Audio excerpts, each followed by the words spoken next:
영산강 하구뚝 수문이 일제히 열렸습니다. 영암, 금호 등 이른바 영산강 3개 호수가 동시에 문을 열고 홍수위를 조절하고 있습니다. 전남 서남이안 12개 시군에 호우주의보가 내려진 가운데 시간당 50mm의 비가 쏟아지고 있습니다. 특히 남해안 지역에 집중적으로 내리면서 해남과 강진, 고흥에는 누적 강수량이 300mm가 넘었습니다. 또 완도, 보길도, 소안도 등 섬 지역에도 200mm의 비가 한꺼번에 쏟아졌습니다. 하지만 10달 넘게 가뭄으로 고생한 섬마을 주민들은 많은 비가 오히려 반갑습니다. 제한급수를 한 5개 지역에 대해 제한급수를 전면 해제하고 정상급수를 실시하게 되었습니다. 또 타들어가는 밭을 보면서 가슴을 졸였던 농민들도 시원하게 내리는 비를 보며 한시름 놓게 됐습니다. 너네 사실 물을 대야 되는데 물을 못 대는 정도였거든요. 가뭄에 섰는데 얼음에 큰 비가 와서 지금 이게 꼬랑도 말랐었는데 지금 이렇게 물이 넘칠 정도잖아요. 다만 폭우와 함께 강한 바람까지 불면서 피해도 잇따랐습니다. 광주광역시 지하철 1호선 공항역에는 대합실로 흙탕물이 들어차면서 오후 4시부터 1시간 넘게 지하철이 서지 못하고 통과했습니다.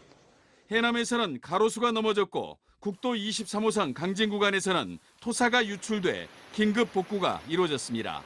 전라남도와 경상남도에는 산사태 주의보도 내려졌습니다. 또 서해 일부를 제외한 모든 바다에 풍랑주의보가 내려지면서 제주, 목포, 완도 등 주요 항에서 출발하는 여객선은 대부분 운항이 중단됐습니다. MBC 뉴스 신광하입니다. 섬진강 지류를 막아 만든 동복호. 커다란 호수는 사라지고 작은 개울만 흐르고 있습니다. 바싹 메마른 호수 바닥은 마치 거북이 등껍질처럼 쩍쩍 갈라져 있습니다. 1980년대 동복댐 건설 이후 수몰됐던 보석다리입니다.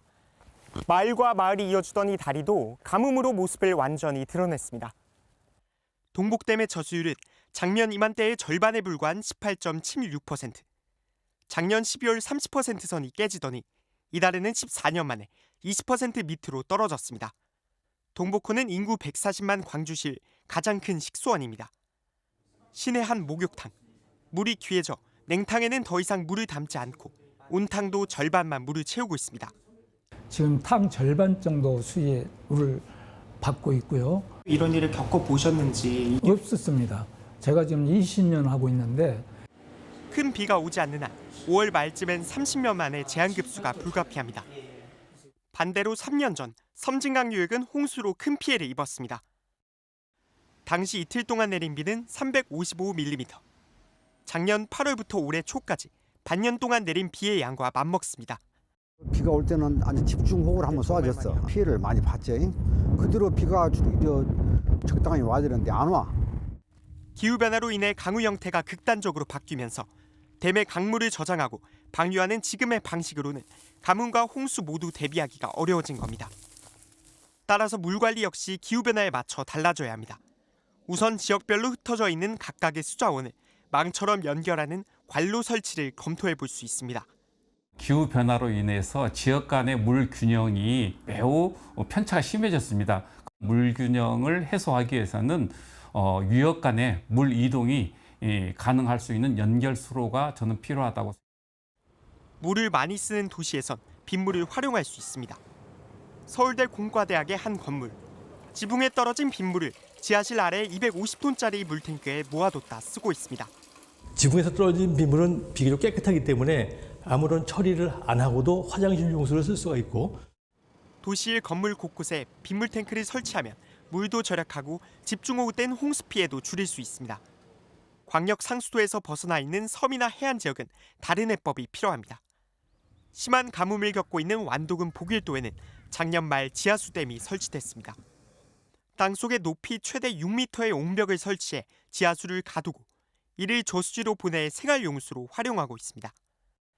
바닷물을 염분이 없는 물로 바꾸는 해수 담수화 시설도 더 필요합니다. 지난해 처음 건조된 해수 담수화 선박 드림소. 가뭄이 극심한 소안도에 시범적으로 하루 100톤씩 물을 공급했지만 물이 모자란 섬은 많습니다. 어떤 지역은 물이 갑자기 부족해질 수도 있고 물이 남아돌 수도 있고요. 변동성을 대응하기 위해서는 이동하면서 이제 물을 공급할 수 있어야 되는데, 기후변화로 가뭄과 홍수가 잦아지고 예측도 어려워진 만큼 피해를 최소화하기 위한 맞춤형 물 관리 대책이 시급합니다. MBC 뉴스 류현준입니다. 광주 전남의 주요 식수원인 동복댐입니다. 한때 물이 빠져 바닥을 드러냈던 동복댐에 다시 물이 들어찼습니다. 전남 화순 지역에 140mm의 비가 내리면서 동복댐 조수율이 21.2%에서 28.7%로 하루 만에 7.5%포인트 수직 상승했습니다. 하루에 0.1%씩 줄던 조수율을 감안하면 75인치 수돗물이 하루 만에 채워진 셈이고 앞으로 일주일 정도는 댐으로 물이 계속 유입될 전망입니다. 이번에 내린 비로 동복댐 조수율은 30%를 넘길 것으로 예상돼 올해 제한급수 위기에서 벗어났습니다. 그동안 메말라 있던 농가 밭도 오랜만에 단비에 초록빛을 띠며 생기가 돌기 시작했고 농민들도 바빠지기 시작했습니다. 비 오기 전에 안 자랐죠. 작물이 안 자라. 비가 안 오면 물을 줘도 안 커요. 그러니까 비를 맞아야지 이거 많이 자라. 특히 물이 많이 필요한 모내기철을 앞두고 이번 비는 농민들에게 더없이 반가웠습니다. 이번 비에 참 우리 농민들 마음은 상당히 흐뭇합니다.